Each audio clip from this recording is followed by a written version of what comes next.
दोस्तों, आप सभी को नमस्कार।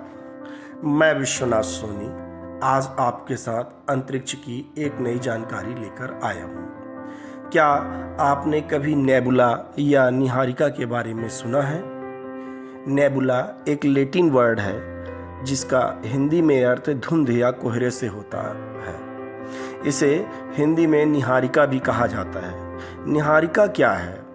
निहारिका अंतरिक्ष में धूल और गैस के विशाल बादल होते हैं। आप कभी रात के समय अगर स्पष्ट रूप से आसमान को देखेंगे तो आपको धूल के और गैस के कुछ बादल नज़र आएंगे। आपको नज़र तो ये छोटे आएंगे परंतु ये वास्तव में बड़े ही विशाल बादल होते हैं। बात आती है कि नेबुला या निहारिका बनते क्यों हैं, तो कई बार तो ये मरते हुए तारे के कारण बनते हैं।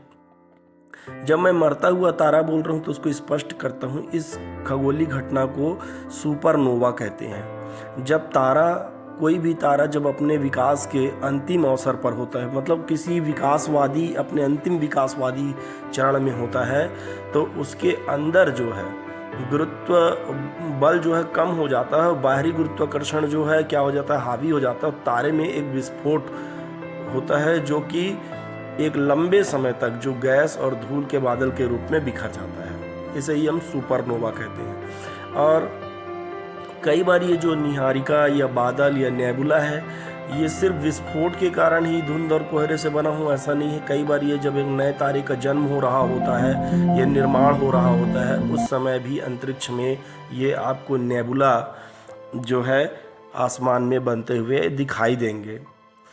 हमारी आकाशगंगा में एक विस्तृत निहारिका या नेबुला है जिसे ओरायन एक तारामंडल है जिसे ओरायन नेबुला कहते हैं। और इसे जो है मेरियर 42 M42 का भी नाम दिया गया है। ये निहारिका, अब जब निहारिका और एक छोटा सा बादल बोल रहा हूँ तो यह आपको लगेगा कि ये काफ़ी छोटे होते हैं। नहीं, यह निहारिका जिसे मैं ओरायन नेबुला कह रहा हूँ, यह लगभग 24 प्रकाश वर्ष में फैली हुई है। अर्थात इतनी बड़ी है कि प्रकाश को भी इसके दोनों छोर तक पहुंचने में जो है 24 वर्ष लग जाएंगे। तो 24 प्रकाश वर्ष तक फैली हुई है।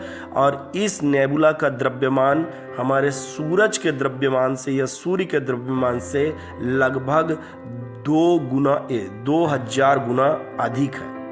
तो आप समझ सकते हैं कि नेबुला या निहारिका क्या है। तो फिर से बता दे रहा हूँ कि नेबुला या निहारिका आसमान में फैले हुए धुंध या बादल होते हैं जो कि किसी तारे के विस्फोट से या तारे के निर्माण के समय बनते हैं। तो ये जानकारी आपको कैसी लगी? अगर ये जानकारी अच्छी लगी हो तो प्लीज़ मेरे चैनल को लाइक, शेयर और सब्सक्राइब करें।